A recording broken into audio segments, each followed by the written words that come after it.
Call this meeting to order. Roll call, please. Maria Davies. Here. Susan Edmondson. Here. Ruth Johnson. Present. Brian Westcoat. Present. Kim York. Here. Kim Bailey. Here. Paul Kaufman's absent. Pledge of allegiance, please. I pledge allegiance to the flag of the United States of America and to the republic for which it stands, one nation, under God, indivisible, with liberty and justice for all. So I'd like to read our mission statement is preparing each student for a successful and meaningful life. May I have is there a motion to approve the agenda? So moved. Is there a second? Second. All those in favor?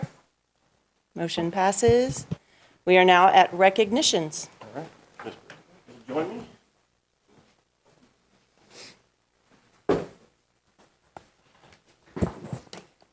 All right, we are excited this evening to share some recognitions with some of our staff members and community members. It's one of our favorite parts of the program each month as we do our recognitions. First up, we'd like to recognize Mr. Todd Schnocky, our high school theater director. We are celebrating his 100th show, which was just completed this past weekend. That's over a 27-year period, and it's been really an excellent program, and every time they have a show, it's just absolutely wonderful. And not only has he done it for a long time, he's done it as well as anybody I think I could imagine. So let's congratulate Todd Schnocky on his 100th show.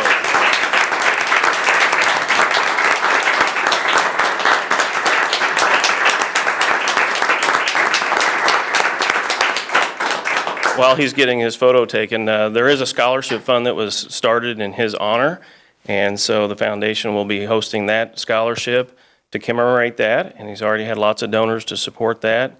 And again, the program is just tremendous, and I've had the opportunity in my few years here to go to a couple Blue Star Awards where his productions have won the most outstanding of the entire Metro, which well deserved. So congratulations to Todd, and let's hope for 50 more at least, okay? 50 more at least, okay? Okay, all right. And I think I'd be remiss if I didn't mention his wife Pam, who's at the middle school level, and now his son Dane is at the middle school level, who are the feeder system for this great high school program. So let's thank them for all they do. Another presentation we want to make this evening is to recognize two of our schools. For the last 3 or 4 years, we've had schools being recognized as exemplary professional learning communities. And what that amounts to is we get an outside validation that our building leadership teams, our principals and teachers are working together to ensure a great learning climate for their school. And that has to be backed up with good results for them to earn this award. And so we've had 2 schools recognized this year as outstanding professional learning communities, exemplary professional learning communities. The first is Peculiar Elementary. Rob White is here this evening.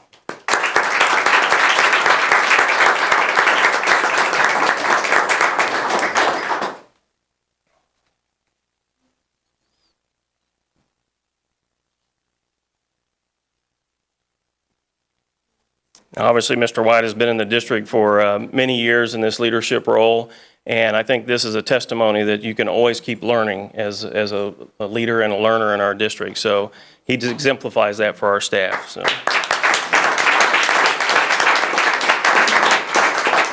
And likewise, I can say the same thing about Doug Becker and Stonegate Elementary. They were also recognized as a PLC exemplary learning community, and so we want to invite them up. And he has a few of the staff members here with him, so invite them up with him and congratulate them on the same thing.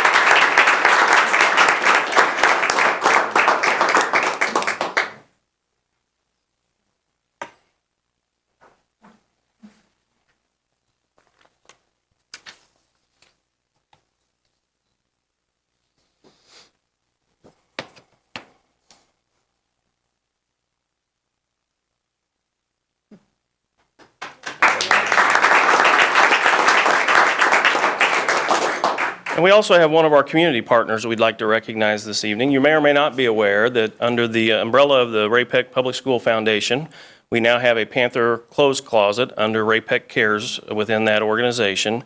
That clothes closet is to support our students who may not have the appropriate clothes, and they have a chance to go pick out some to support their wardrobe at school and at home.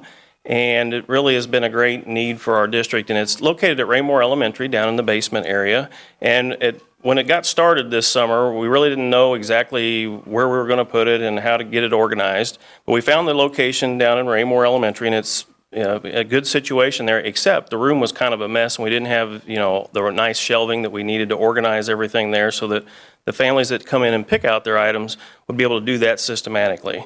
And our friends at Real Life Church came in on a weekend and really turned the space into a really usable, functional space. And we have here with us this evening Sean Petrie, who's the lead pastor at Real Life Church, and his wife Diane. And in addition to helping us out with the clothes closet, their organization also provided childcare at the Good Neighbors event just a few weeks ago. And they've also been a participant in the Mad Dash, and they continue to support the community and our school district in a variety of different ways. So please welcome Sean and Diane.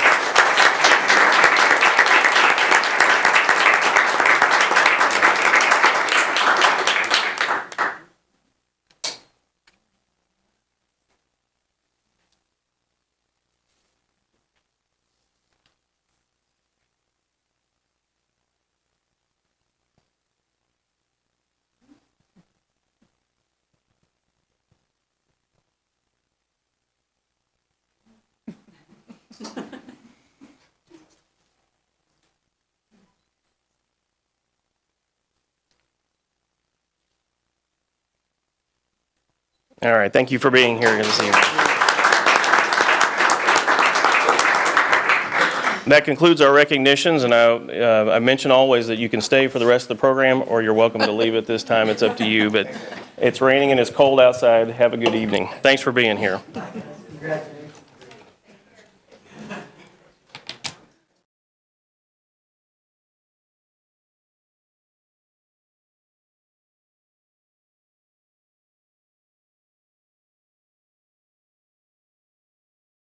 Motion passes unanimously. We are now on public comments. We do have Ms. Sarah Renfro has signed up for public comments. Is she present? All right, come on up. Come on up to the podium, Sarah, please.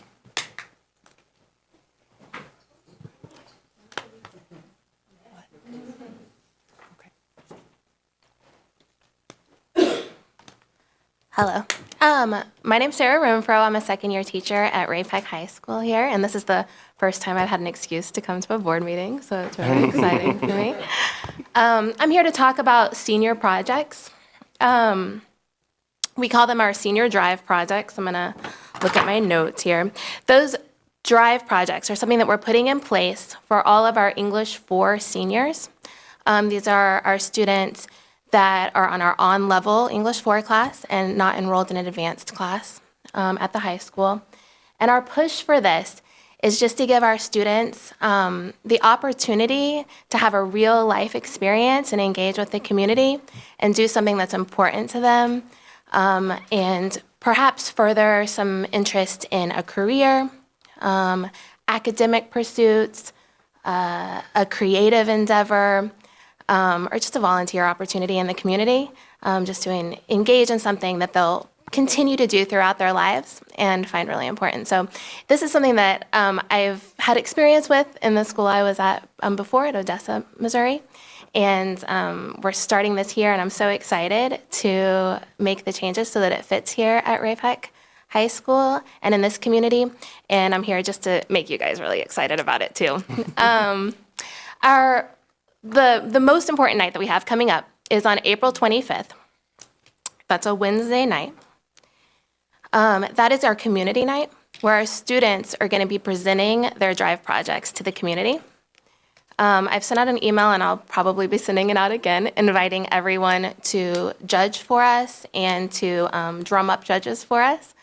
We'd like to see 3 judges in every room that our students are presenting in, which means that we're looking for about 70 judges. We're using a lot of the new high school, so our community will be able to come in and see the dome, see the library. Our culinary arts students are going to be providing the food and serving it to us, so they'll get to see those facilities as well. And not to mention, we're going to have what's my number here of students that we have doing it? About 150 students presenting their projects to the community.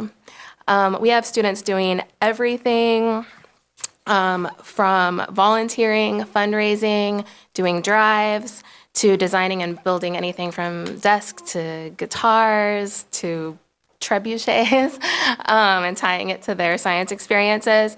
They're directing music and dance performances at the high school, the middle school, elementary schools. They're working with young children throughout the community. They're job shadowing, they're interviewing, and they're writing business plans. And the number one thing that we're asking these students to do is to build the soft skills that our businesses are really looking for in the community. And that includes collaboration and communication, innovative, outside-of-the-box thinking, developing and adapting to change, decision-making, and then, of course, presenting, which we're forcing them to do on community night. We're inviting them, we're not forcing them. Inviting them to do that. All of our students have teamed with community mentors. Those mentors can't be related to them. They have to be 18 years of age, graduated high school or out of high school, and have some kind of expertise in what they're doing. And we have a lot of faculty members and community members that are volunteering to do that. And I've been contacting them to see how the students are doing. And we're just really proud of this time that our students are putting in, which, by the way, is 25 required hours outside of school at minimum. And many students are putting in many more hours than that. So we can't wait to show off what we're doing. So on that night, on the 25th, there's going to be a presentation from 4:30 to 6 o'clock in our dome, where everybody is invited to walk around and see the students set up presentations with trifolds and their portfolios and their tangible products that they have. So if they've created something, if it will fit in there, which it can, that's a very big dome, it will probably be there unless they've donated it to something, which a lot of our students have, but you'll see pictures. Will the trebuchet be there? I can't answer that, but I hope so. I really do. Maybe we probably shouldn't do a demonstration, but maybe. We definitely will have food there. We have students that are creating food, and they'll be bringing samples of the food that they're creating. So my judges often request those rooms to be in. Sign up early, right? Yeah, exactly. We'll be having the judges meeting in the library. We'll be serving food to our judges. And then from 6 to 8, our students are assigned to rooms throughout the building. And they'll be doing 8 to 10-minute presentations with a question and answer session afterward. And so you'll just get to ask them about how their projects went and see how their experiences went, which some of them are fantastic experiences and others do not have fantastic experiences, which for many of them is the best thing that could happen to them. So save them some money on their first year of college. So it's very exciting for us. So we'd love to see everybody there. All right. Thank you. Thank you. Thank you very much. I sit on the innovation committee, and this is where this has spawned out of. And it's been awesome to work with you and see you guys get so excited about working with our students. Thank you and so bringing them much. along and encouraging them, no matter what they want to do. So Well, it's- we really appreciated your input and community, like bringing everybody in from the community. It's been awesome. So Thank you. I think I've already replied. I'd like a food room. Go ahead and write me down. I'll write it down. Yeah, Thank you so much. Thank you. All right, moving on to informational items. We're on Ray-Pec Public School Foundation update. Welcome, Jody. Hello. As you know, we've got lots of exciting things going on. One you might have heard of that's coming up real soon is Saturday night's the gala. We have a good response already, some fantastic items that are donated. Check out our website or Facebook. Excuse me. Or hopefully you've gotten an email that kind of tells everything. We're also taking new this year a silent bid. If there's something, if you can't be there and you want to place a bid, just let me know and we'll have somebody bid for you. So we'd love to help you out that way. We'll take your money any way we can. Absolutely. Another thing we're doing, just give you a little update on there. Currently, we're serving approximately 142 to 150, kind of depends on the week, in the elementary schools. And then we're also serving another 25 to 30 in the high school, the academy, and the middle schools. Those students can come in and get pantry items as needed, and that's approximately how many are using the service. Ray-Pec Cares, one thing I was going to share about was the clothing closet, which perfect timing that Petrie's were here. It looks awesome. It's unbelievable. We do have a plan to use that soon. We're planning a spring resource fair, which I think is going to be maybe the week of spring break, that Thursday evening where parents can come in and shop for clothing, and we're going to have some other resources as well, kind of like the back-to-school fair, only it'll be at the spring, so they can kind of get some spring clothes, summer clothes, that kind of thing. We also have a sports closet that's kind of new too for students that need some additional athletic items. That is located at Mike Metzger's office, and we also have a student helping with that, Wansing, Mr. Wansing, Seth Wansing is helping with that. We are gearing up for the Teacher of the Year Support Staff Employee of the Year banquet. That is April 11th. We would love to see you there. We'll have some great candidates. Nominations are coming in as we speak. And then a really exciting thing that we just got done with in January, the foundation awarded $10,521 in classroom impact grants. And so that's the most we've ever done at one time, and it was really fun to be a part of that. And also, if you haven't gotten your Major Saver card, hit one of the elementary schools up or hit us up, and we will be glad to get you one of those. Anybody have any questions? Thank you for your support of the foundation. I appreciate all of you very much, and it's fun to be a part of something exciting. Thank you, Jody. We're Yes. very lucky to have you as a director. Thank you. All right, moving on to energy management update. Dr. Brian Pettengill.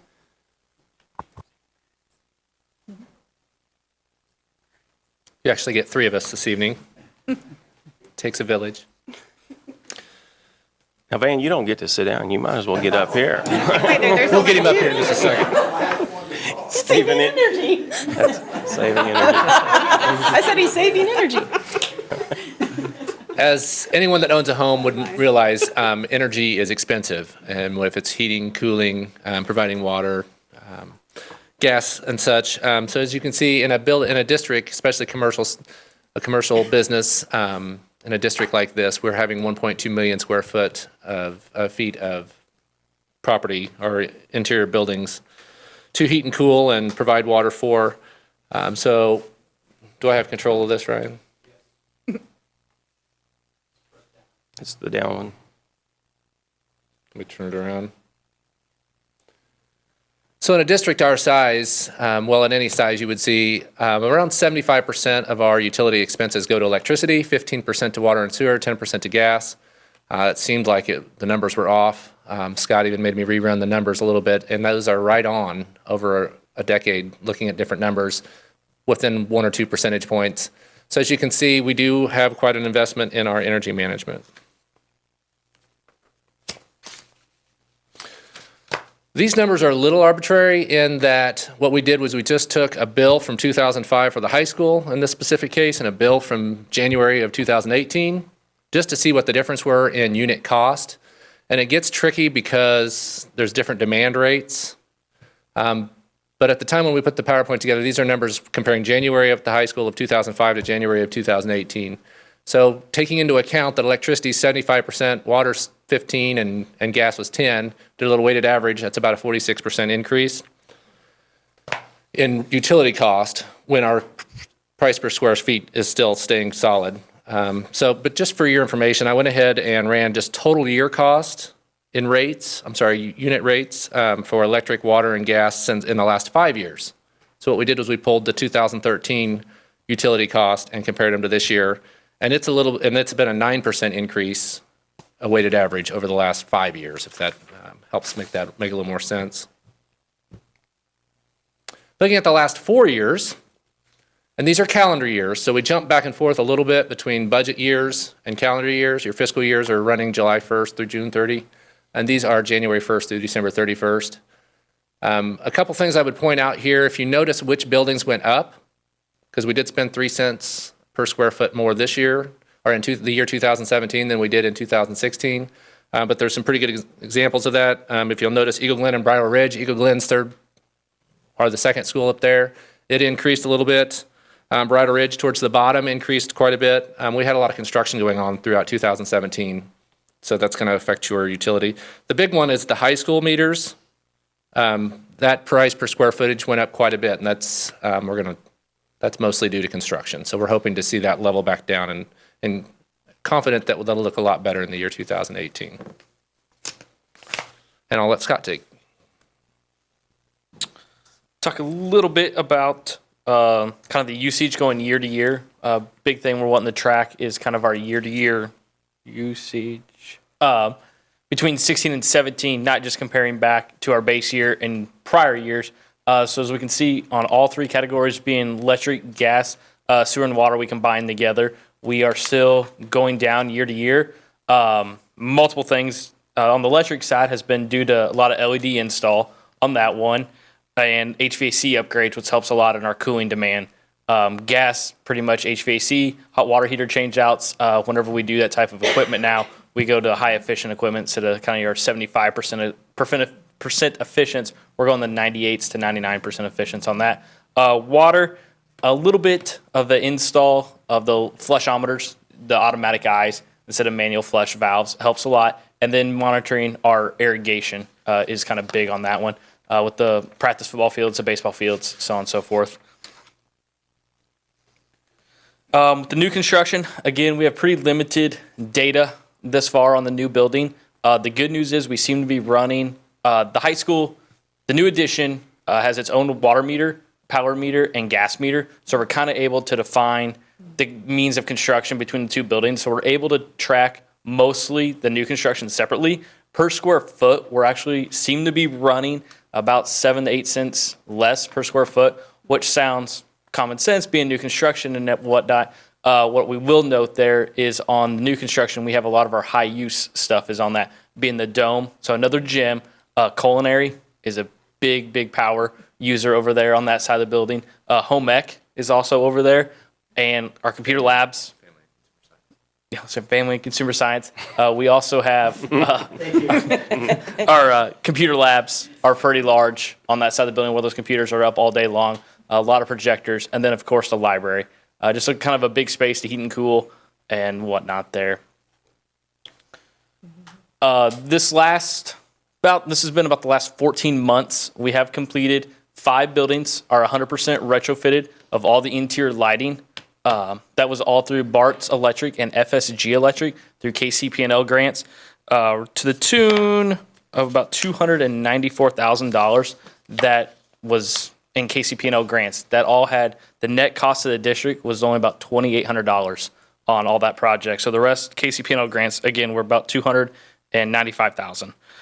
The big one also coming up then this next year, we're looking at doing Eagle Glen, Raymore, and then to add to that actually be Stonegate and Peculiar, looking at finishing up all the interior and exteriors of those buildings coming up hopefully within the next 3 to 4 months on that one, and then actually into the new physical year on that one, July and whatnot. So, thank you. Just hold on to it. Yeah. You're going the wrong direction, Scott. All right. Real quick, we're just talking about my part in this since I'm the energy manager, and I appreciate these two guys coming up and doing all this for me. It helps out a lot. But my duties as energy manager listed there, and I'd just like to talk to a couple of them real quick. Down at the bottom there where it talks about completing building audits and presentations to custodial staff.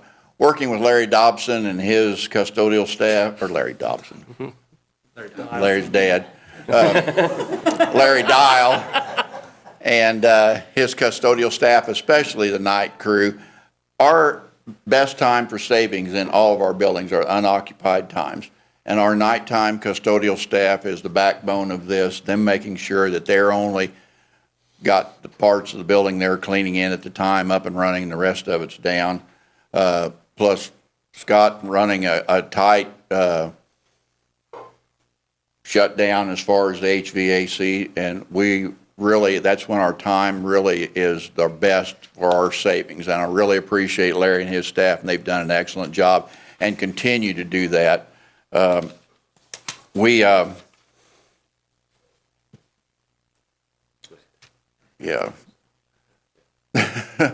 The savings this year has been just outstanding. We've actually had a better year this year than we had last year, which is kind of surprising. We've kind of hit a plateau, but around that $500,000 cost avoidance is about what we're working at, and that's around a 30% savings overall. This year, our 2017 at that 533.72 cost avoidance is really 35% saving, which was up from last year's 2016 at 439,000. So we actually had a better year this year. Total cumulatively for the whole cost avoidance for the whole 12-year program, it just went over $5 million. And once again, due to the fact that we've got a custodial staff that is super and helping us out all the way, Scott's retrofitting and making sure that every time that we're needing new equipment, that he's doing the work that he's doing on getting the most efficient stuff that we replace with is going to continue to help us stay at that 35%. And once again, those things have just made us stay at the point where we're at, and I can't bring home enough that I'm just so proud of the fact that we have got every school, plus this building here, Energy Star certified, and I just can't get over that enough. We have actually 4 of our school buildings that operate in the top 1% of all school buildings in the whole country, and 6 others that are in the top 10%, and that's just outstanding. As long as we stay on this program and continue to do our jobs, it's going to be a good year. Overall, great year. Are there questions?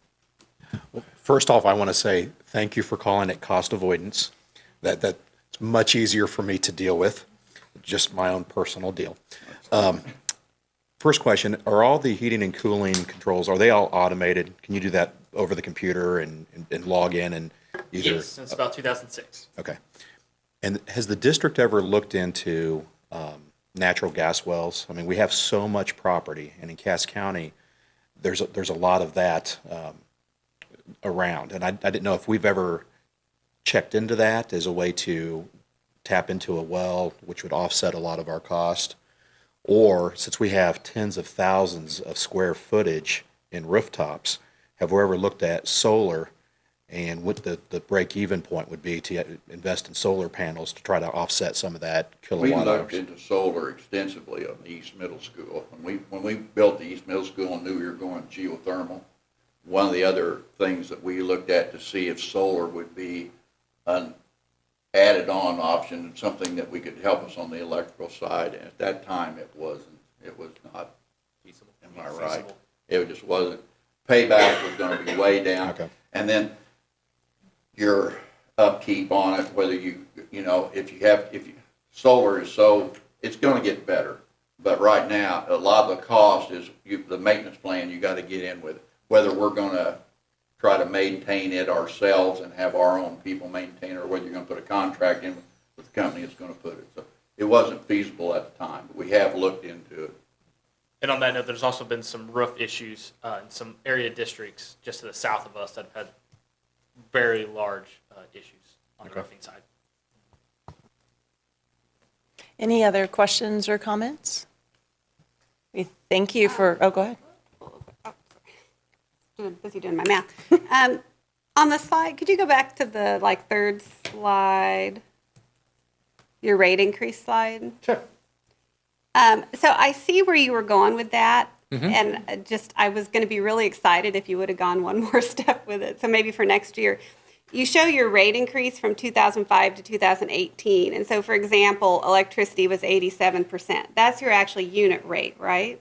Yes, that's looking at unit rates. So when you then look at our other slide, our actual dollar increase only went up 45% or something like that, right? Our actual dollars.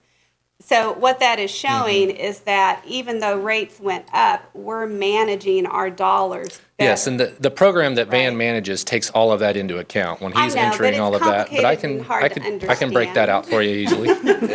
I mean, it gets lost in the translation sometimes to Ryan's point. So I really like this. If you say rates went up 87%, but our costs only went up 45%, to me that captures a lot of what you guys are doing, because it's great work what's being done.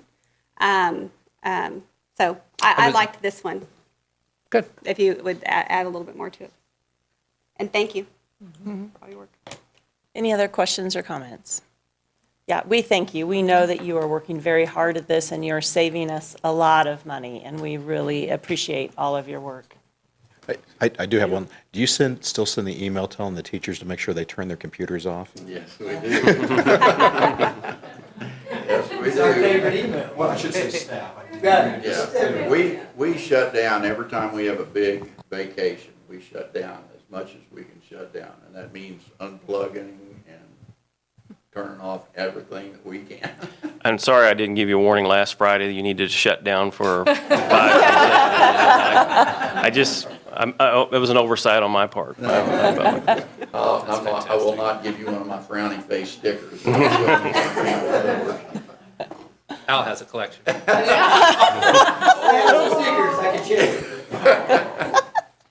All right, well, thank you very much for all you do.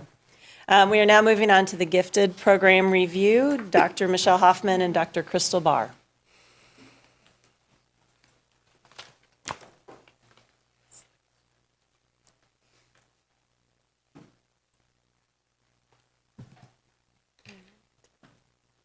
All right, good evening. Good evening. We are here to share some highlights and progress and goals for our district gifted program review. On the cover slide, you see a couple of photos. One is students engaging in research and project-based learning, and then the other one, they are using what's called zone building tools, which are a lot like Connects, which I was more familiar with, to do different things. And one of the more recent projects was build a fence with the least cost around a given perimeter, so that inquiry type approach.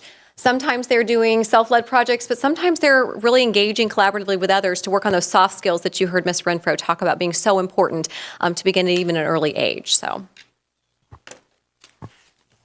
the team members of our gifted committee involve Dr. Volker, Dr. Barr, and myself, as well as Dr. Lovey Driscoll, principal at Timber Creek, and then our LEAP teachers, Benjamin Sheldon and Tori Wellman.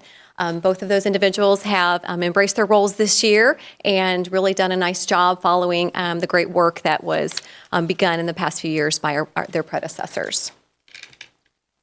So some of our impact and highlights we wanted to mention. We have the program itself focuses on logic, enrichment, and academic pursuit. We work on those logic and reasoning skills, enrichment, creativity, other soft skills, academics, of course, and then also the affective needs, the social and emotional needs that all students have. Our program serves currently approximately 198 students in grades 2 through 8, which is an increase of about 50 students over the past couple of years.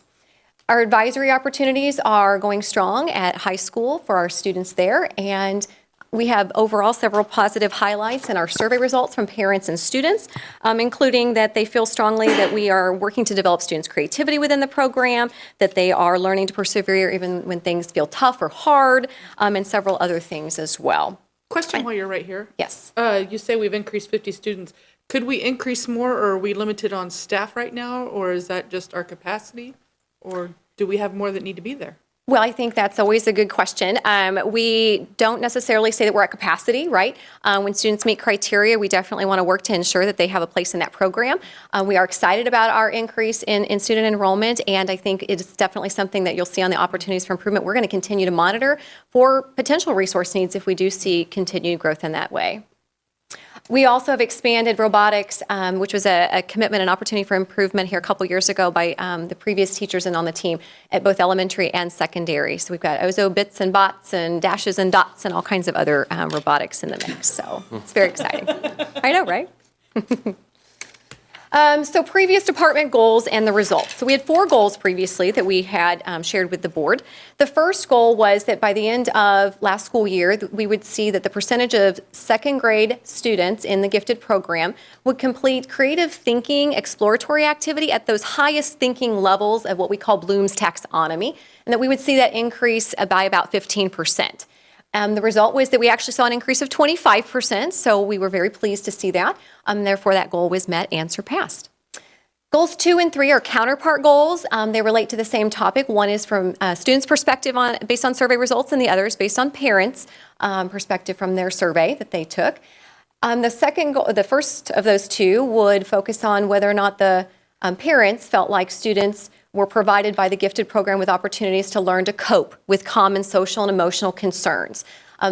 The goal itself, it's worth noting, was originally set at, the baseline was originally set at 68%. That mistakenly included 13% of parents who marked do not know. So we did want to go ahead and reset that. And so that would be instead a baseline of 54% with the intended growth of about 5%. We saw a 1% gain, so we did not quite make that goal. From the student's perspective on goal 3, we were hoping to increase that from 53% to 63%. We maintained at 53%. We did not meet that goal either. As a team, we discussed that, and we definitely plan to carry that forward as an area to explore and continue to work on.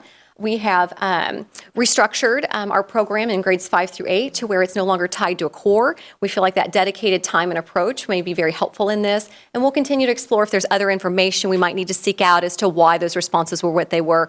Do parents and students not necessarily feel that's something specific to the gifted program to work on, therefore their results reflect that, or is there something else that we need to find out in order to better address that?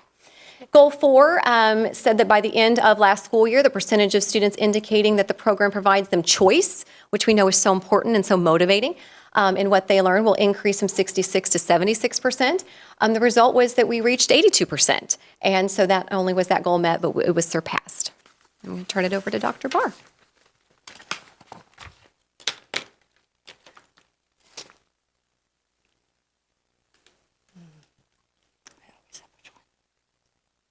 That one. It helps if you press the right button.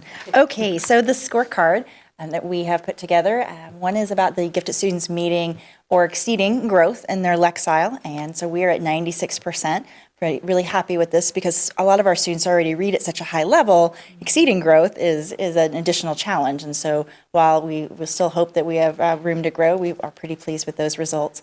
Number 2 relates to a new part of the survey that we want to monitor, is that the percentage of students who actually feel excited about learning, and that was at 59%, and we feel like that really could be a whole lot higher and that we need to continue to work on that. And so that is something that you'll see in just a bit for one of our goals that we really want to stretch and get kids excited about learning.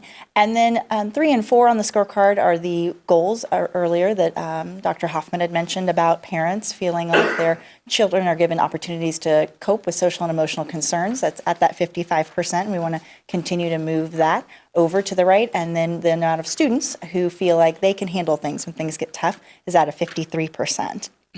So our goals for the future reflect kind of what you've seen on the scorecard. We definitely want the students to feel more excited about learning, and so we want to increase that by the end of 2018-19 from 59 to 65%. Just an interesting piece of information. We asked the parents the same question, that parents are at 72%. So I don't know if the kids are coming home more excited and forget how excited they are at school. I'm not sure. But our parents, we felt, were really solid. We really needed to work on the kids and kind of what that they're feeling is accurate. And then goal 2, since we hadn't met that earlier goal about being able to cope with common social and emotional concerns, we put that back on the books and want to increase that by 10% to 65%. And then goal 3, also, since we hadn't met that goal earlier, we put that back on having the ability for students to be able to deal when things are tough or difficult from 53 to 65%. As far as emphasis for continued improvement, our 2 LEAP teachers really want to continue to work with all staff to just better understand giftedness. What is it not? What are the needs of gifted students? And so they're pretty excited about continuing to work with the staff on that.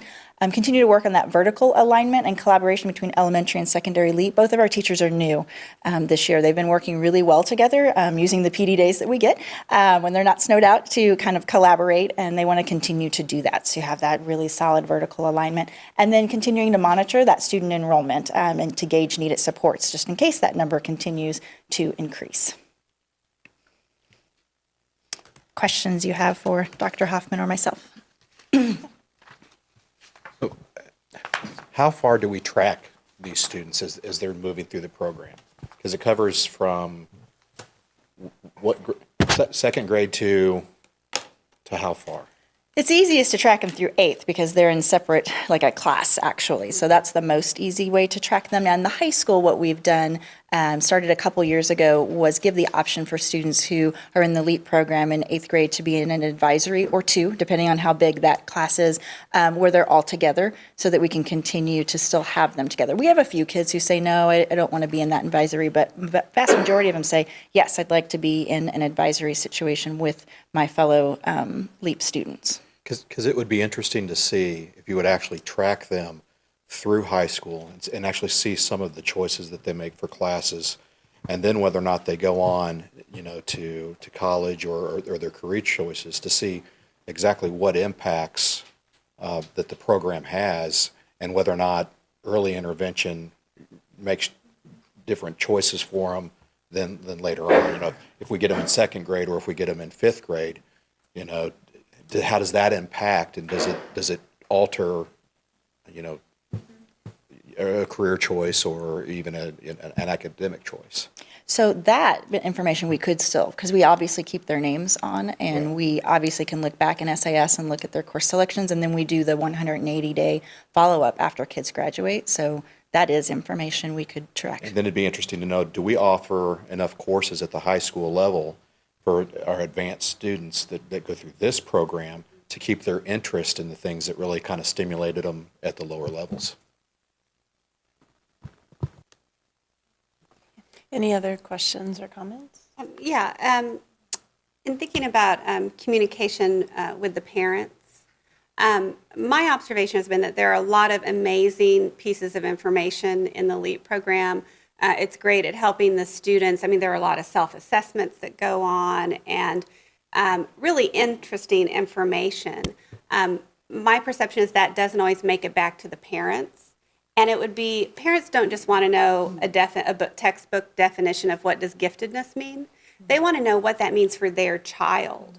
And I would encourage finding ways to share all of that great information with the parents so that it's useful and meaningful and not just the textbook stuff.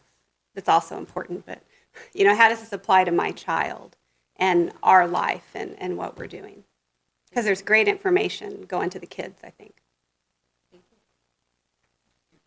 And then the increase in the 50 students, was that just more interest by the students, or was that more, what do you feel led to that increase?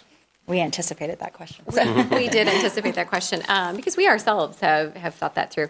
I think a few things possibly. Really, students have to meet certain criteria based on the state's requirements. And we did update our instruments a couple of years back, 2 or 3 years back. And we think, of course, having a current instrument is always a positive typically. We also have a very open parent and teacher referral process. And then we also have used our local NWA information as the screener.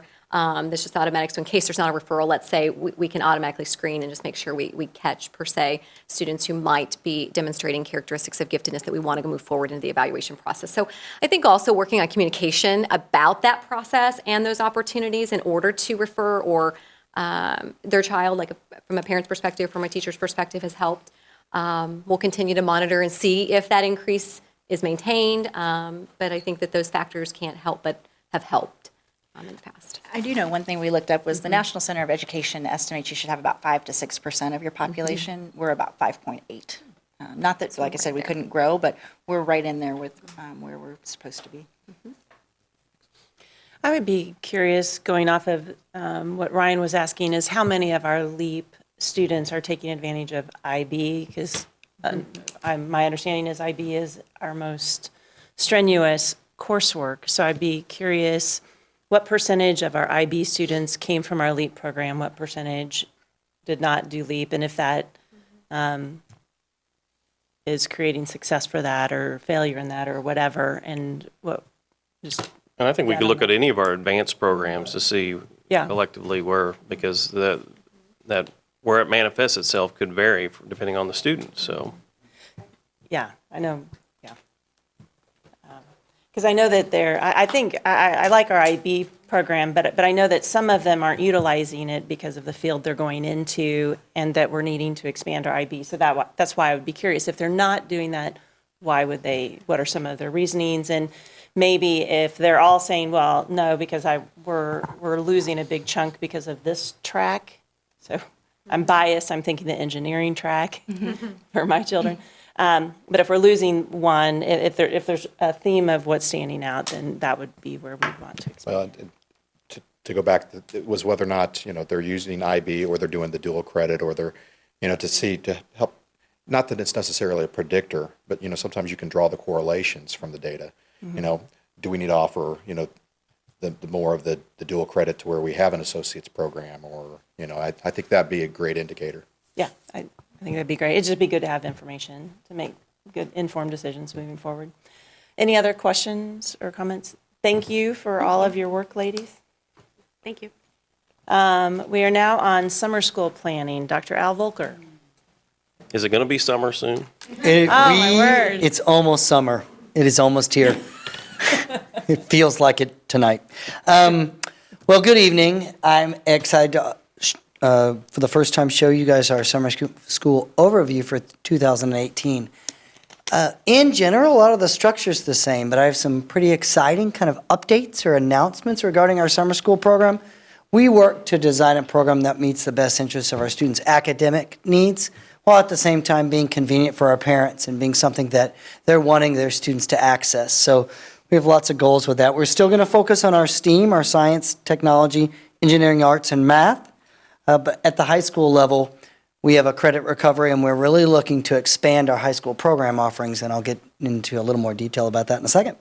So our structure is going to stay with the 2-week thematic units at our K-8 level. So you'll be able to select whether you want to go to 2 weeks or 4 weeks with 4 days a week as an option. So 16 total days if you go through the program, being 4 weeks long. So another change that might not seem like a big deal, but I think it'll be one that will help all of us, including our parents, is we like to move to online registration. So we've moved to online registration for our regular school year. We think this is a logical step for our summer school program and hopefully stop some of that repetitive paperwork that we as parents have to do. So working to cut that down for all of us, I promise. There will be some learning and growing with this as we transition to the summer school. We're working with Linda Portman, Technology Department, Mr. Gooding's group, and everybody to try and make that as smooth a transition as possible. Also, just looking in general with our structure, our summer school sites you'll see listed up there.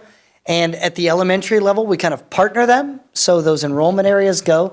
Well, Creekmore and Timber Creek, for example, students would go to Creekmore, Stonegate, Raymore, and Eagle Glen students would go to Stonegate, and Peculiar and Bridle Ridge students would go to Peculiar. I like to move that around, but it's very difficult relative to that. For example, if you're doing playground construction at Timber Creek, for example, and they have no playground, you wouldn't necessarily want to have summer school there. That's not something that your first graders would enjoy. They would be very disappointed with us. So those things and parking lot improvements and roof units do limit that, but these are our sites. You'll see the biggest change is at our middle school, really moving to South Middle School, and that was very intentional, and you'll see just very quickly why we chose South Middle School to be our middle school summer school site, and then Ray-Pec High School, obviously, for our high school summer school.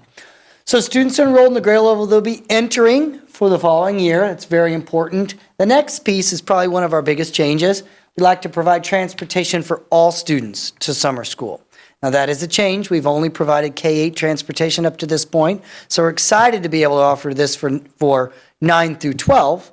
Now with that being said, it's still only a morning and an afternoon transportation. There will be no lunchtime. So if a high school student decides to take one course, they could ride the bus in the morning, but there wouldn't be a lunchtime bus to take them home, because high school works in two big sections. You have a morning class and you have an afternoon class. If you take both those classes, you could ride the bus in the morning and then afternoon home.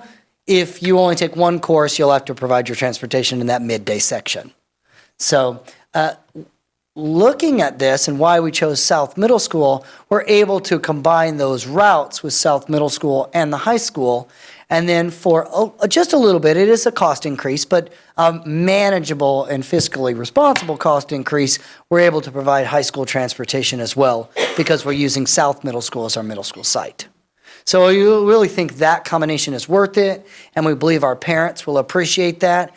Using feedback, because I ask parents after every summer school program, what did you like about the program? What would you like to improve? A lot of our feedback that we got from the high school levels, we'd really like to have transportation if you could do it. Sometimes for some of our freshmen and even our sophomores, parents have already gone to work or that it's hard to find them a ride home. So we think this will be something that will help increase enrollment and parents will like.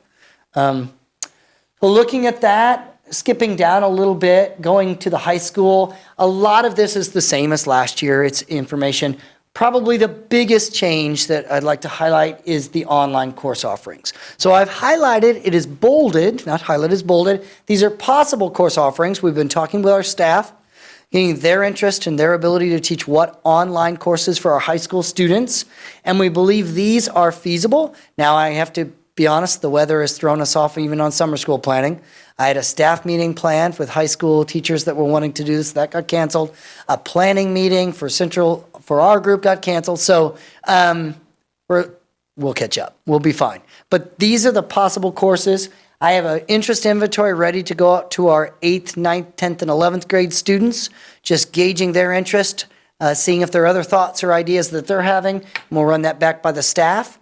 We've already worked up structure, professional development. We've worked on course construction. All of those things are in the works, so we're able to offer these types of courses. So we're pretty excited about that. We have a lot of credit recovery opportunities already physically on our campus, but we think that having an opportunity for a student to maybe select one of those and do it online. We are requiring our students as a part of this process to take their midterm and their final on campus. So we think that's important. Our teachers will work hard. I'm not worried about that at all with engaging difficult, but I'd like their assessments, is this being a part of a graded, credited course, to be taken on campus. So that will be a requirement for our students who are taking this online portion.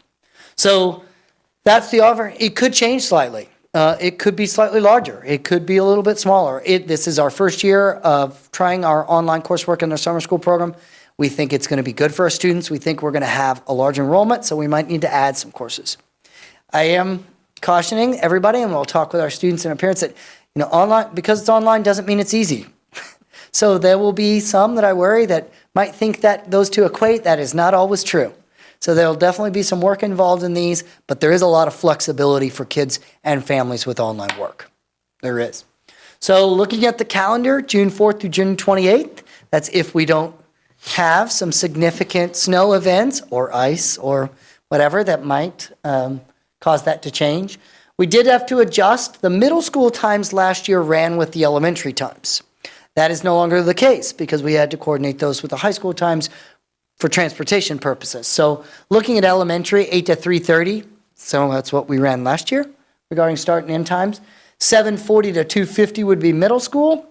7:30 then to 2:40 would be high school. So they would essentially drop the high school students off, roll over to South Middle School, drop the middle school students off, and then at the end of the day, reverse that process. Pick up and then go pick up at the middle school.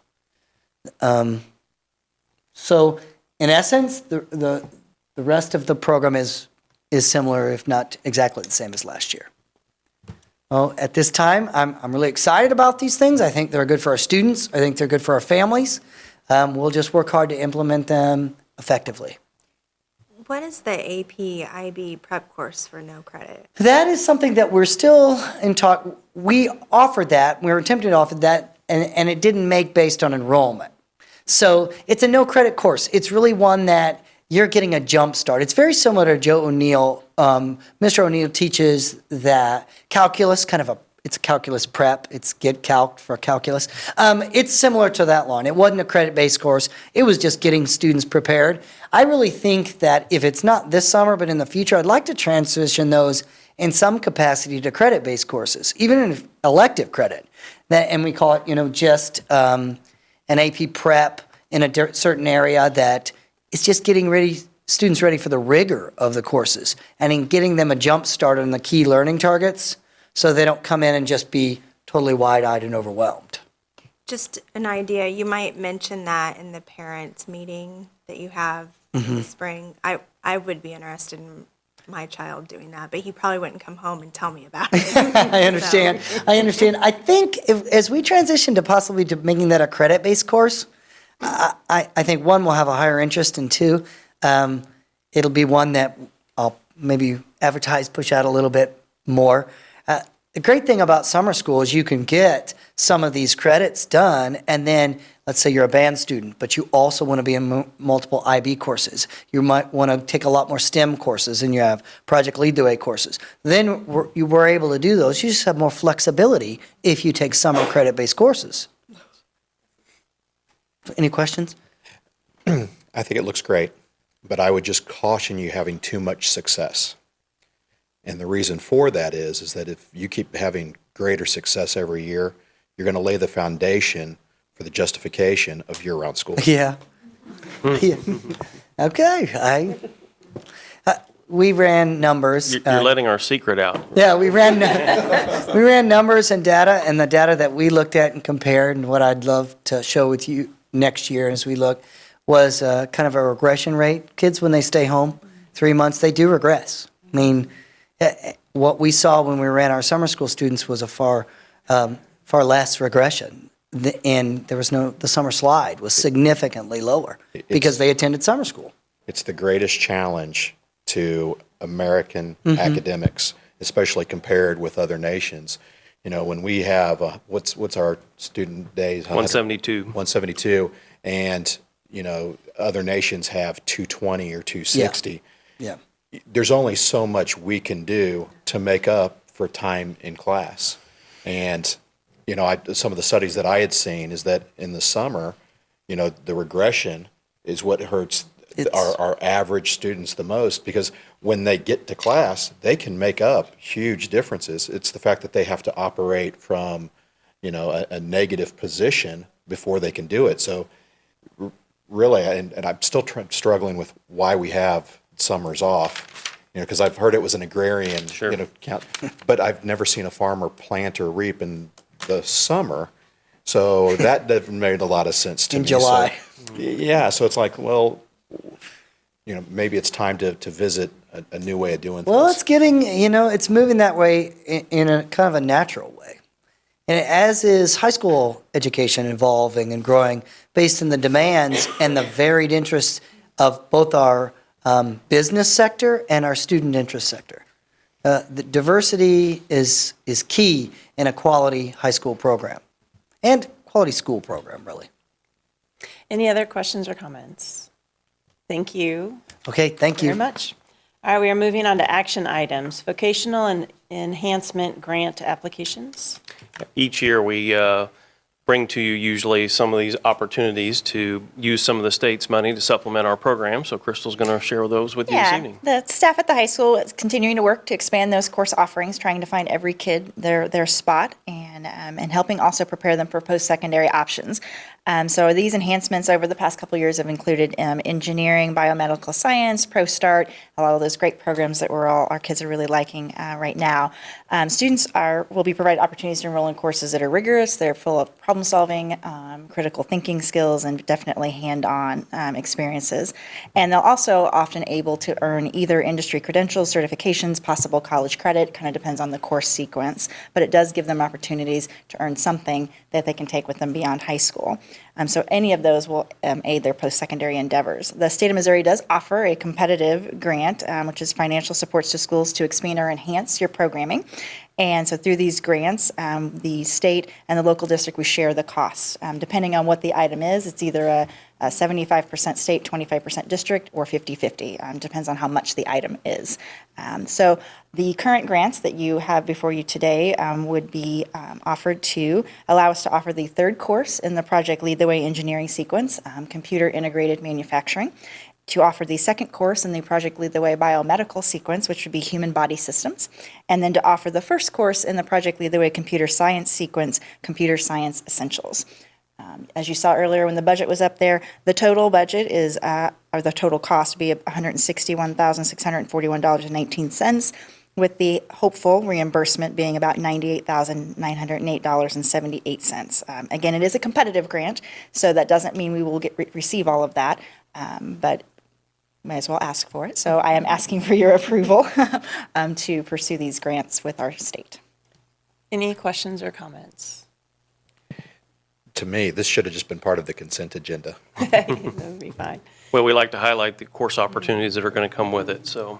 Yeah. Is there a motion?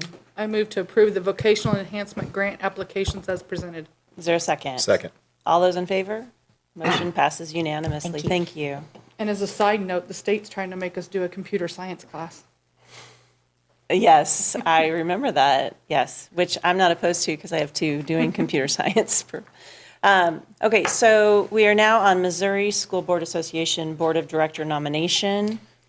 Last year at this time, you approved, supported Ruth Johnson's effort to become a member of the MSBA Board of Directors. She was filling in the unexpired term of somebody who went on to the leadership position. So that was a one-year appointment, and now she's up for re-election, if you will, given if your support for her to be a candidate again for a two-year term. Region 4. Yeah, any questions or comments? So MSBA is our organization, it's Missouri School Board Association, and Ruth serves as our delegate there, and she does a great job at doing that, goes to a lot of meetings, and does a lot of legislative advocacy work as well, so we appreciate that. Is there a nomination? Is there a motion? Motion. I move to nominate Ruth Johnson for the Board of Directors representative for Region 4. Is there a second? Second. All those in favor? Motion passes unanimously. Thank you, Ruth. We are now on committee reports. Well, I've got a few if nobody else does. Go right ahead. We all had a good day at Legislative Day about a week ago in Jeff City. We were able to visit with all the legislators that did not make it to our breakfast the Friday before, and we were able to give them our new updated flyer. So we met with all of them. One thing we did hit on with all of them was there is a motion or a piece of legislation that's been presented to limit school board elections to the November election. We are adamantly opposed to that because it would turn this into a political thing, and it's not supposed to be. And the cost of it for people to run would significantly raise with having to fight with all the other political signs out there and junk in a November election. And then when we keep it in April, it also keeps us with our municipalities, you know, your city councils, your mayors, where it's supposed to be, not at the other levels. And then Cass County Kids First had their first breakfast, and that went well.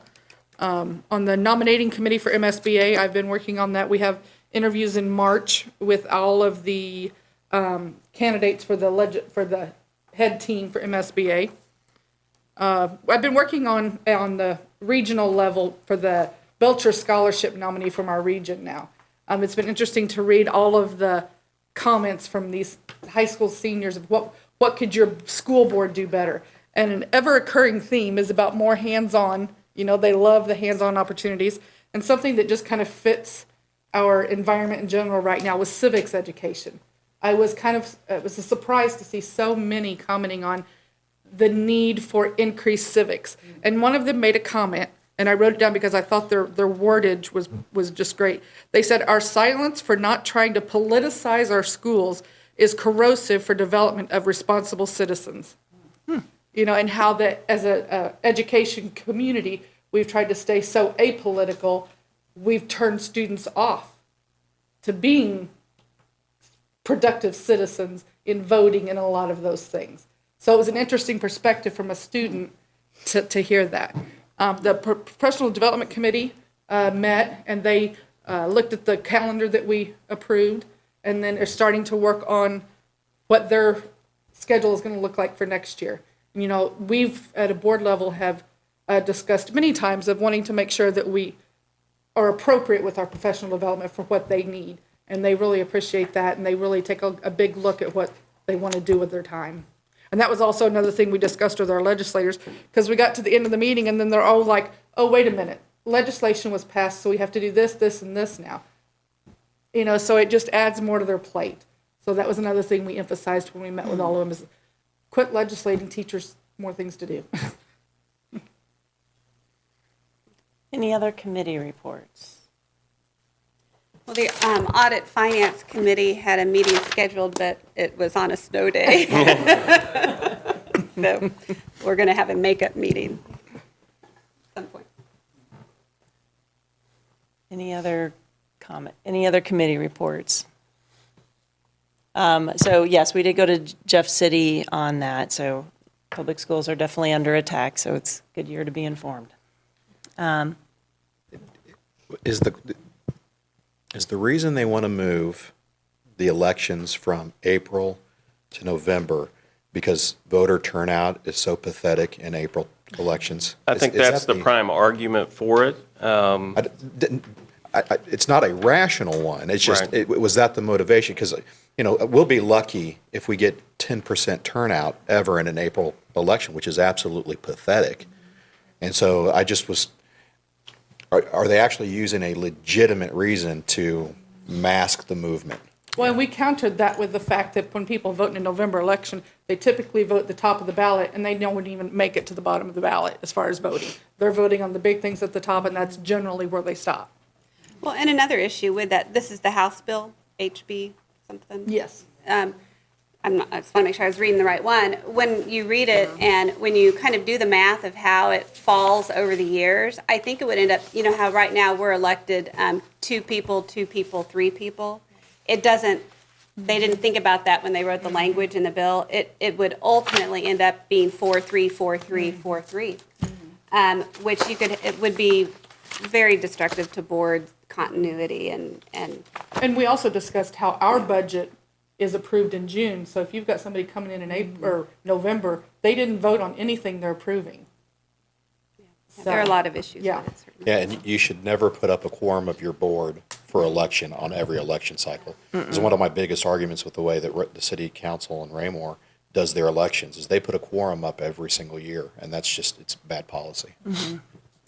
Yeah, but yes, that is the argument that we heard. That was the repetitive argument when we were there. That's the reasoning on that. Any other committee reports? We are now moving on to superintendent's comments. Well, I'm cautiously optimistic that we can have one day of school this week. And just in case anybody doesn't realize it, we will have to make up these 2 days. The first one will be on April 2nd, and then the second one, today's absence, will be May 25th. So now we have officially extended the school year one day, and I hope not to extend it any further, but you err on the side of safety whenever you have days like today. So I did have a parent say, can't you as a board vote to just waive those days? unfortunately, we cannot. There's a state law that governs all that I stuff. know. So, but it's a good question. I wish we had the magic wand for that. But anyhow, I appreciate everybody's patience with us, and I appreciate our crews for doing a lot of early hour work, hoping that we can go to school, and then we ultimately have to make the decision sometime not to do that. And I want to share also, City of Raymore, Raymore-Peculiar in particular, it's not for lack of effort on their part. Sometimes there's a lot of road miles out there, and even if they're treating a lot of it, we can't get enough of it sometimes to get to school. And some days it's just not, it just doesn't matter. It's never going to be enough, realistically. So it's not for lack of trying for all of our local entities, and I thank them for that effort. So I also want to thank everyone who supported us in the Polar Plunge this year. We collectively raised over $11,000, and I think Mr. Wisco would join me in saying it was the best weather day we've had doing that event. So it really wasn't too bad other than the few minutes you were in and out of the water. I also want to congratulate Mr. Schnocky again on his 100th show. He's so good at it, he can do 2 at a time now. So, and we got a chance to see both of them last weekend, and again, they were excellent productions as always. We are to the point now where our winter activities are winding down for the season, if you will. We do host basketball districts next week, which is kind of the end of the winter sports season. Boys play Monday night at 7 against Belton, so that should be interesting. And the girls play Tuesday at 5:30 against Lee Summit North. And then we also continue to share information about Prop RP with any of our community stakeholders that will want to hear about it. And if you're a part of a group that wants to hear more about it, we're glad to share that with you. We have scheduled 2 public forums that we'll be advertising over the next 3 weeks. March 19th at Raymore Elementary for the north end of the district, and then March 20th at the high school for the south end of the district, or whatever is convenient for our folks to attend. Those are at 6:30, and then on the 20th at the high school, it will be followed by the PTA candidate forum at 7:30. So we're sharing that information out as well, along with a variety of other efforts and avenues to make sure our community is informed about that upcoming important ballot issue for us. Thank you. All right, we are on calendar of events. March 8th is our work session. You have board comments too that you can. Oh, did I skip that? I did skip that. All right, board, thank you. Board, are there any board comments? Yes. First off, Polar Plunge, it was the nicest day that we have ever had. And I have to recognize Al, because I really kind of put it on him, the previous meeting, that he needed to come out and support. And not only was he there, but he brought his boys. And that's probably why we had the best weather ever. It was awesome. Yeah, so thank you for coming out. You know, and we've had all these snow days, and I always wondered, you know, what some of the decision-making processes behind, you know, closing school or not closing school. And I'd seen, read a little article from a superintendent that said, you know, one of the things that he has to factor in is that so many of his students are on free lunch that if they don't have school, the kids don't eat. And so, you know, I don't think that that's necessarily a pressing issue in our district, but, you know, as you watch other districts close, I'd never thought about it through that process before. And, you know, I always see parents getting upset, well, you know, why aren't we closing? Well, there's other reasons behind it. You know, safety is always first and foremost, but at the same time, there's other things and other issues that really play in that could be detrimental to the community if they don't have school. I got the opportunity to go judge at a DECA competition. It's always fun to hear students of that, and then it's always fun to see how well our students are doing. Any other The comments? gala is tomorrow night. I'm not tomorrow. I'm Saturday. already on the way. It's Saturday night. I'm already thinking about all the work we have yet to do tomorrow, right? To get ready. Very exciting. It's here in Raymore this year, and it's not too late to get your tickets. And if you already have them, thank you, and looking forward to seeing you there on Saturday. And as Jody mentioned, if you see something in the email of the things you'd like to put a bid in ahead of time, you're welcome to do that. Just email or call Jody, and they'll. We have some really great auction items, live and silent. A lot of great support from our community and the donations that we got for all of those great auction items. So thanks to all of our sponsors too, which you can find on the Facebook page.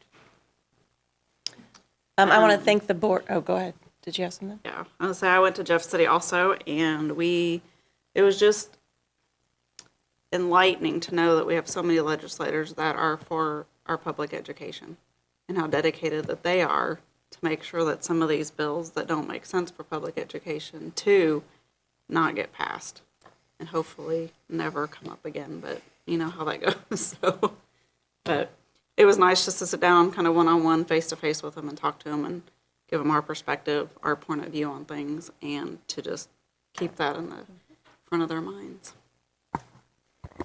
I just want to thank the board for voting to support the conference, the Good Neighbor Strong Community Conference. It went very well. We had good attendance, especially for the first one, and great feedback. So looking forward to where we go from there. Any other comments? All right, we are on calendar of events. March 8th is our work session. Please come. March 19th, we've got the Levy Public Forum at the high school at 6:30, on the 20th at Raymore Elementary.